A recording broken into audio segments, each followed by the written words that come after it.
Il-professur mill-Fakultà tal-Ekonomija fl-Università ta' Malta Mari Briguglio saħqet li l-pjan strateġiku mniedi mill-Gvern bl-isem ta' Viżjoni Malta 2050 se jwassal biex il-livell tal-għajxin tal-familji f'pajjiżna jitjieb drastikament matul il-25 sena li ġejjin. F'opinjoni fil-ħarġa ta' Times it-tnejn, Briguglio qalet li din il-viżjoni tawgura li idħul medju tal-Maltin ikun fermola mill-medja Ewropea.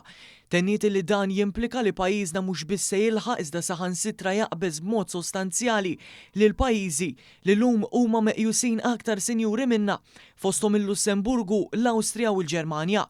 Min barra hekk qalet li skont il-viżjoni tal-Gvern immexxi mill-Prim Ministru Robert Abela, Malta potenzjalment se tkun fost l-aqwa 10 pajjiżi fid-dinja fejn jidħol l-indiċi tal-iżvilupp uman tal-ġnus Magħquda li kejjel il-kwalità tal-ħajja, l-edukazzjoni u s-saħħa. Dawn però ma kinux l-uniċi żviluppi li indikat il-professur Briguglio, tant li qalet li fuq il-livell ta' sodisfazzjon fil-ħajja Malta mistennija tressaq lilha nnifisha fost l-aqwa 5 pajjiżi globalment meta bħalissa tinsab fil-15 post.